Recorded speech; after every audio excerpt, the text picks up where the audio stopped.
Hey everybody, what's going on? This is Brandon, super fanboy guy on the internet, including YouTube. So, welcome to my series of videos called the Playground series.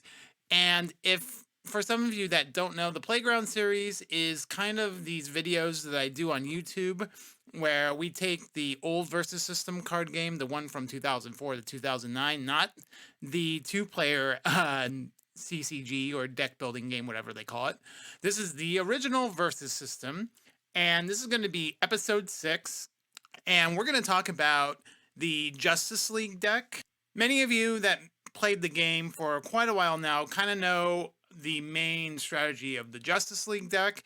Pretty much what you want to do with this deck is you want to try to, obviously kill your opponent as fast as you can, but their main mechanic has always been, whenever you become power up, you get some kind of effect.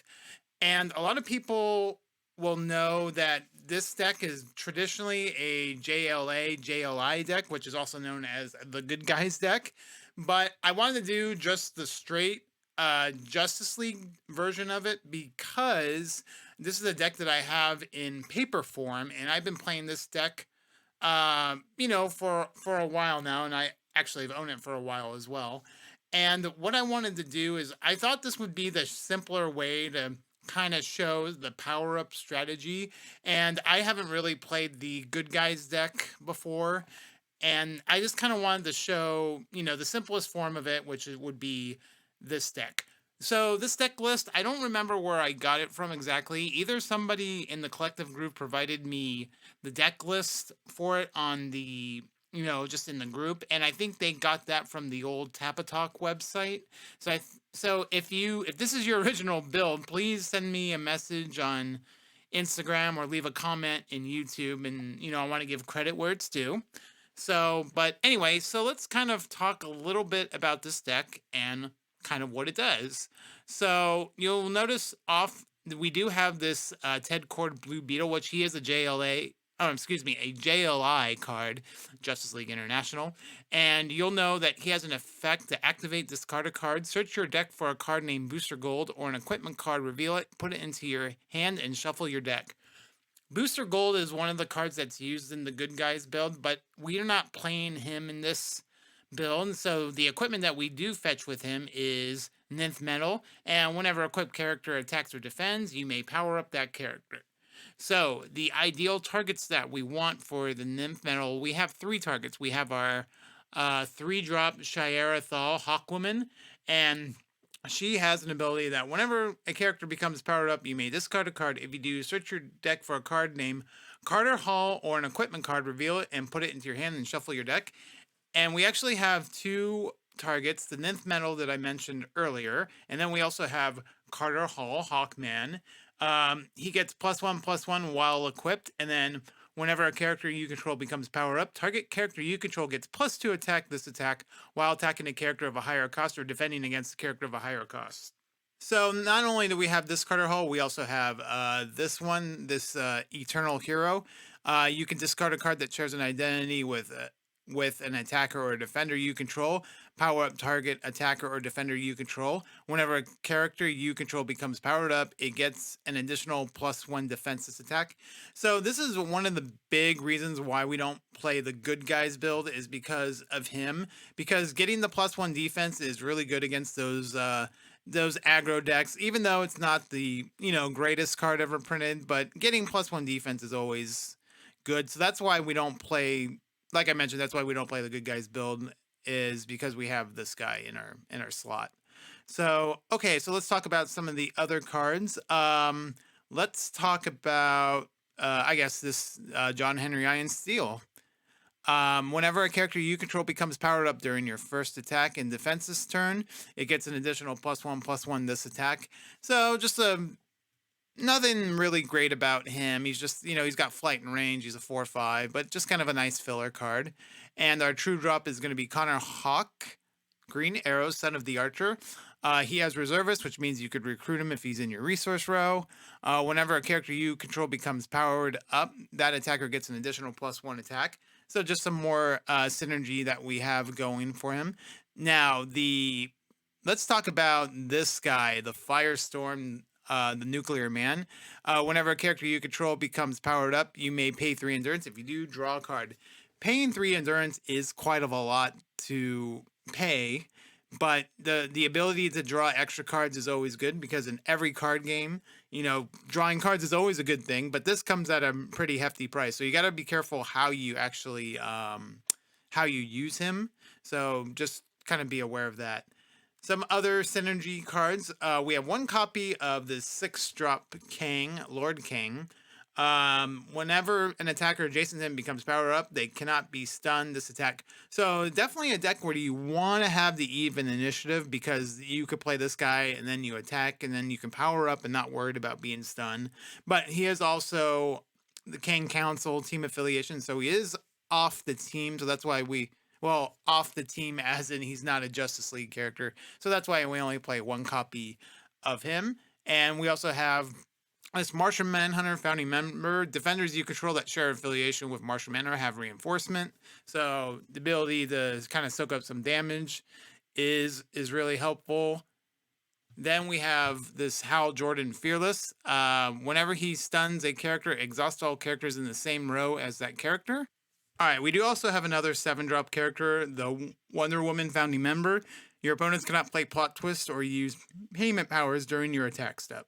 So she is really also kind of the 7-drop that's better on the odd initiative, just because, like she says, they can't play their plot twist, so you could start doing some attacks and things like that to kind of help, make you win the game. So that's why we play her.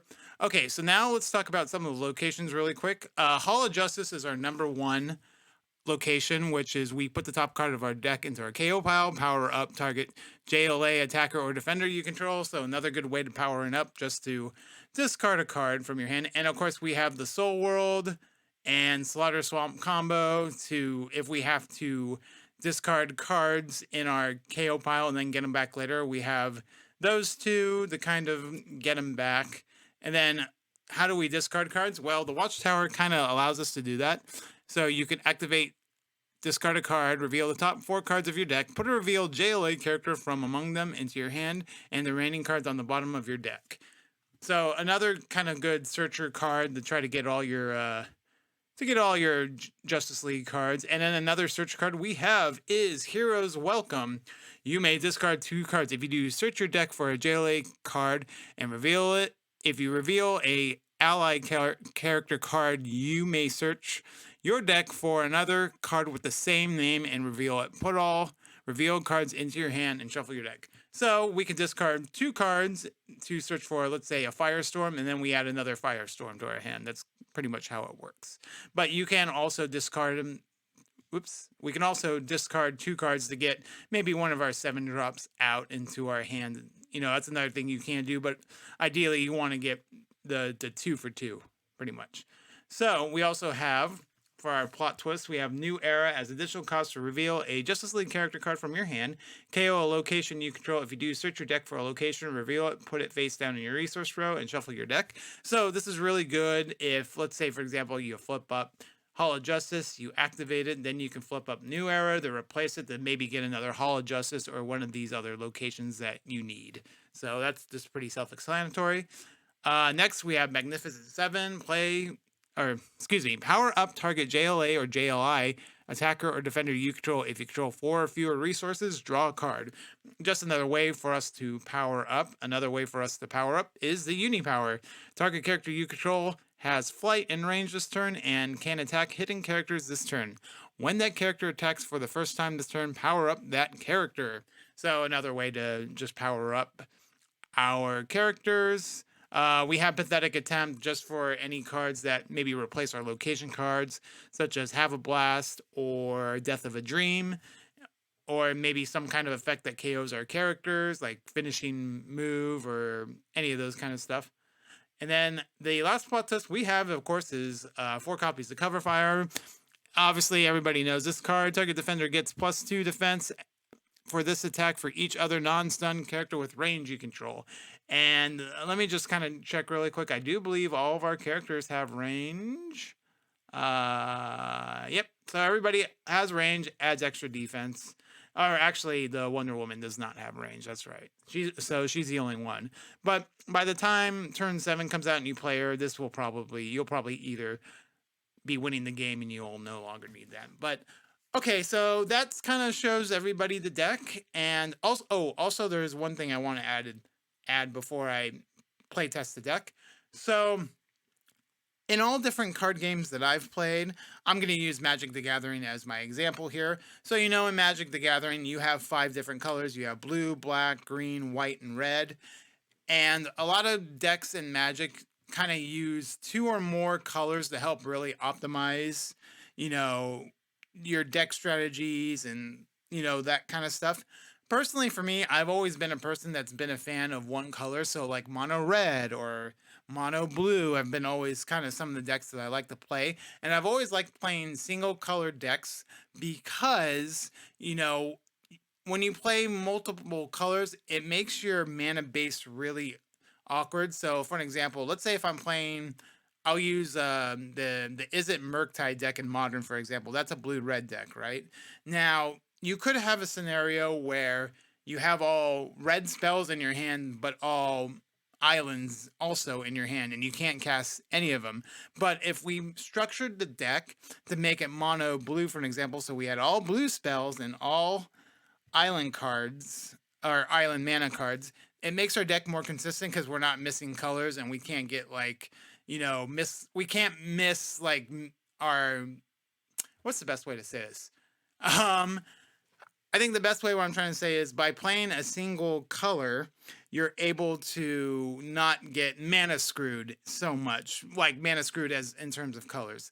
I hope that made sense what I'm trying to make here. So why am I bringing this up? Because in Versus System, I've always been a fan of playing only one team affiliation, because if for some reason you don't get that other team affiliation and you just, it loses you the game because you can't find your other team affiliation or your team up for that team affiliation, it kind of makes your deck a little awkward. I can remember a time, I think earlier this year, I was playing a game with a friend and I was playing my World's Finest deck. And for some reason, I always got Gotham Knights cards and I could not draw a single Team Superman. And especially with the Last Son of Krypton, if you can't draw any other Team Superman characters, you can't really play them. So it makes it hard for you to win with 2 team affiliations. And well, it makes it harder, I should say. And so that's why I'm in Versus System. I like playing single teams, so I have like Spider Friends, Doom, X-Men, just as kind of an example. So that's why I kind of wanted to play a single team deck, because that fits my play style a little bit better, I guess, is after babbling for this long. That's what I'm trying to say here. So that's why I decided to play this instead of the Good Guys deck. But anyway, okay, so that's enough. So let's go ahead and play test this deck, and I'll show everybody kind of some of the cool tricks you can do. Okay, we loaded up the deck, so let's give it a couple of shuffles. And let's go ahead and flip a coin to see if we have the odd or even initiative. So heads will take the odd initiative. All right, tails, so we're on the even initiative. So let's go ahead and draw our 4 cards starting out. Okay, we have a plot twist, we have a 7-drop, we have Ted Cord, and we have a 2-drop. Let's see here. I think I'll try this hand. So let's go ahead and draw 2. Okay, Nth Metal, not bad. All right, we're going to go ahead and resource this, and assuming, since we're taking the even initiative, we're going to assume our opponent did their thing on their build phase, so we do that. And we have Ted Cord, so we're going to play him. So here's something to consider. So you can activate him now and, find a equipment, but we already have an equipment and we kind of want to keep these cards in our hand. Maybe actually we might actually discard Wonder Woman to get a another equipment. But let's say they have a 1-drop and they're going to attack him, then we can activate him. But if we were having the initiative this turn, there is some debate whether we should use his ability or attack. So it really depends on what you want to do. But I am actually going to go ahead and activate his effect. I'm going to discard the 7-drop Wonder Woman, and I am going to go ahead and get a Nth Metal. Also, it's good to filter out our deck so we don't draw any more of these Nth Metals.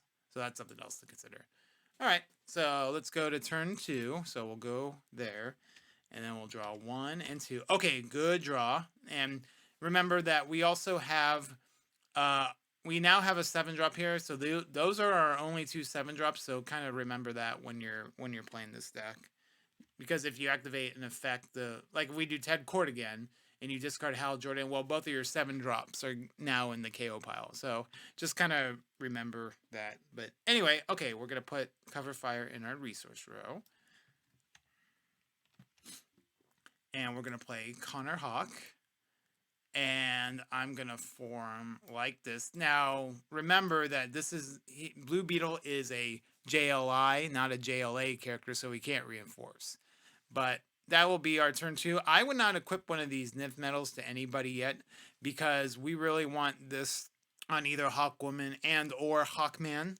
So we'll just go like that. And let's say our opponent does their build, and we'll go ahead and just hit them for 5 damage. That's what I would do. And you could also, oh wait, never mind. I thought we had a card that we actually don't have. Okay, so we ready these guys. We'll go to turn 3. And we'll draw our 2 cards.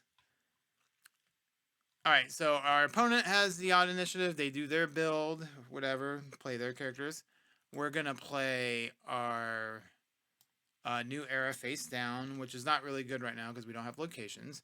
Okay, so now we're going to play Hawkwoman with a Nth Metal.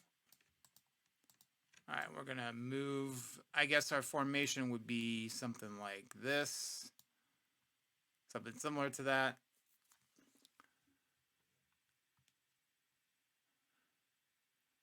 Actually, if you wanted to, you might be taking some damage, but we could put Connor Hawke in the back here so that he can at least reinforce Shayera. Yeah, we might be taking some damage this turn, but it is what it is. So let's say our opponent decides to attack Blue Beetle, right? We'll go ahead and take whatever damage, so he'll get stunned. And then maybe they decide to attack Hawk Girl. I'm sorry, Hawkwoman. Excuse me. And when she attacks or defends, we activate the effect of Nth Metal. And since we have an extra Hawkwoman, we could discard her, and we're going to get Carter Hall. One disadvantage with this deck is it really limits your hand size a lot, but it does some kind of cool tricks and stuff with it. But okay, we're going to go ahead and do that since she becomes powered up. So she is a 6/5. So let's just say, for sake of argument, she gets stunned as well. And, you know, they can't do anything else. And then maybe we can attack for some direct damage here. And so let's say we go to recovery. We definitely want to recover Hawkwoman because Blue Beetle served this purpose. He got us the equipment that we needed.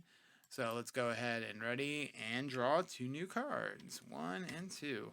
All right, we really need some locations because drawing 2 eras is not ideal. But okay, it's the even. So it's the even turns. So we'll go ahead and play our resource face down. And we'll go ahead and play Carter Hall. Actually, before we play him, I'm going to do the Octagon's kind of weird this way. But we're going to do Carter Hall with Nth Metal. And so we could put Connor Hawke behind Hawkman.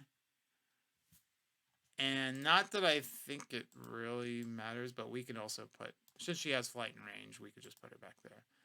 Okay, so let's say they do their build and all that stuff. So if they play a 4, let's say, for an example, our opponent has like a 4-drop in the back, in the front row, and a 3-drop in the back row.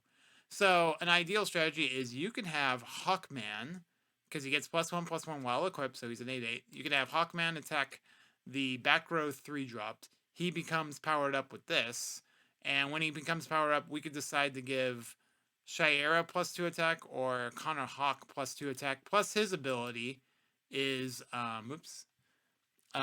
is whenever a character you control becomes powered up. Excuse me, that character gets an additional +1 attack. So he becomes power up. He gets +9. We can give the +2 to him or Shayera. Let's just go ahead and give it to Shayera because I think we can do some more damage that way. So let's say we attack the 3-drop. She gets the +2 attack, and he's a 9 attack. And let's say he stuns the 3-drop in the back row. I'm sorry, I'm just so flabbergasted today for some reason. So after that, let's say we have Shayera attack their 4-drop. She becomes powered up. I guess we could discard this new era to get a let's get another Nth Metal actually. So that's one less bad draw to get.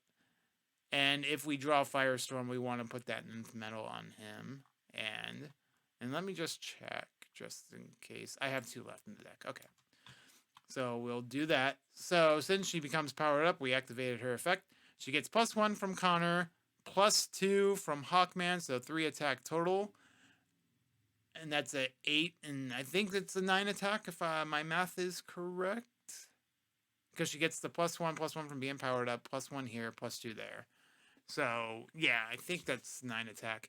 And also, I also forgot to mention that, you know, if you have a character of the same name, you can discard it from your hand to power them up as well. So that's another way you can power up in this deck. But let's say, yeah, she'll attack the 4-drop. She'll most likely get stunned. And if they have no other characters, we can attack them directly for 3 points of damage. And then we don't need to really activate any of our plot twists now. So let's go to recovery. And he'll go there. Oops, there we go. Okay, they recover. And we'll go to our next draw step. So let's hopefully... Okay, this is going to be awkward. But, okay, it's their turn 5, so they do their build. But we're going to have to make a pretty... We're going to have to we're probably going to have to sacrifice our 7-drop for this next play. So, or we're going to have to discard, I should say. So let's go ahead and flip up Heroes Welcome. And we're going to discard these 2. And we're going to search for 2 copies of Firestorm. So we are going to get that one. And we'll get another one. So we'll close and shuffle. See what I mean when you have a really low hand size? But let's see how much we can get with him. So we're going to... Oh, let's do this. We're going to play Nuclear Man and put Nth Metal on him. Not Nuclear Man, Firestorm. He is the Nuclear Man. Okay, so we're going to do something like that. And I guess my setup is okay like that. I could switch these 2 if I wanted to, but I don't think it'll be too big of a concern. So, it's good. Now, unfortunately, they're going to have the odd initiative, so they're going to be the first ones to attack. So, let's say their 5-drop attacks, let's say Carter Hall, right? Carter Hall becomes powered up. We can pay 3 endurance to draw a card. We can give either Connor or Shayera +2 attack from his effect. And then he gets the additional +1 attack from here. And so now you can do some like tricks to try to not take damage, such as let's flip up this cover fire. Oops. Wrong button. My bad.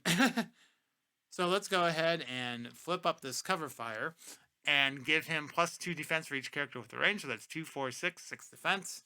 So maybe we could stun him back. And even if they try something else that gets us over, we could discard this Hawkman to power himself up again. And let's just put all of the attack on Shayera. So she got +2 from the first power up. And then another +2 from the power up. He gets +1 attack from Connor activating twice. And we're actually also going to pay 3 to draw another card. So let's say all said and done, we don't get stunned. So their 5-drop gets stunned back.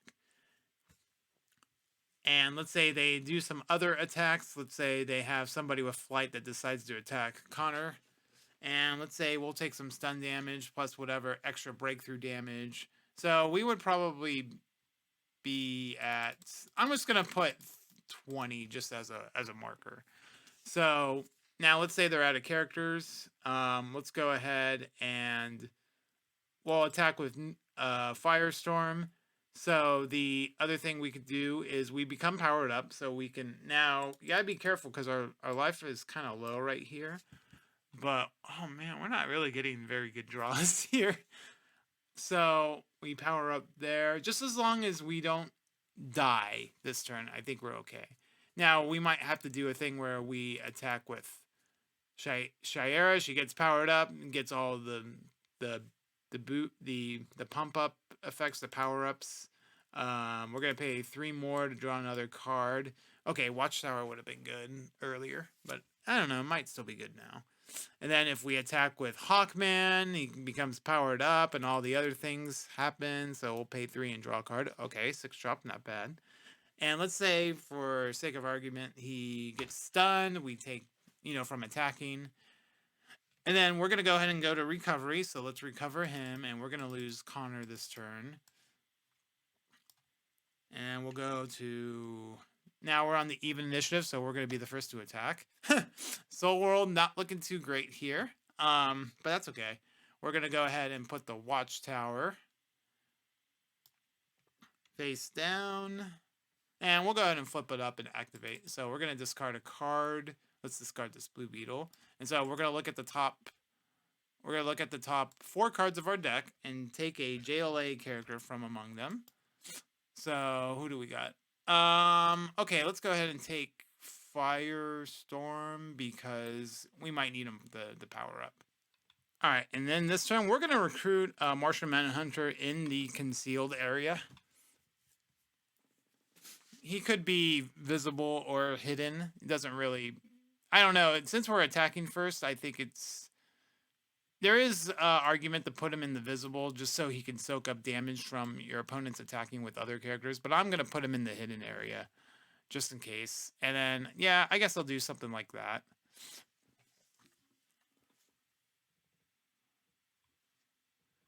So we go to attack. We could just attack, do power-ups, attack, power-up, attack, power-up, and then we have pathetic attempt to deal with anything. Now, okay, so let me show you how New Era works. As additional custom, New Era, reveal a JLA character. Okay, let's reveal this since they know about it. And KO a location you control, so we'll KO this, and we'll search for another location and put it into, put it here. And it actually goes face down. So the reason why I decided to choose Slaughter Swamp, because I know we have Soul World already, but Soul World you have to pay life, whereas with Slaughter Swamp you kind of have to, you don't pay any life, you just activate, discard a card. So we can actually do this and discard this Shayera, and then we're going to go ahead and we can either get Hal Jordan or... We can either get Hal Jordan or Wonder Woman. And I think I'm going to go get Hal Jordan since we're on the even initiative. So he just comes into our hand. And then we can maybe do some attacking here. But that is pretty much all I'm going to show you for this deck. You can kind of see that they have some abilities when they become powered up. You have some of the location effects that do some of the other kind of cool, nifty little things you can do. So, and also I want to mention that this deck is pretty cheap to make for the most part. The only expensive card that I believe that I can think of right now is the location Hall of Justice. I think this is like a $15 card. Hal Jordan might be kind of like a $10 or $15 card as well, but that is pretty much all the cheap the deck is pretty cheap to make. So if you guys want to actually make it in paper, you can go ahead and check out category1games.com or eBay or people in the Versus System community on the Facebook group if you want to kind of just do your own thing. But anyway, so I'm going to stop the video there. So hope you guys enjoyed this episode of the Playground series. Make sure to like, comment, and subscribe to the YouTube channel. Tell me what you guys think about this deck. Is there a better version of the deck that you like better, or do you guys like the good guys deck better than this deck? I want to hear them. So make sure you leave the comments, and thank you again for supporting the channel. And we will see you in the next video.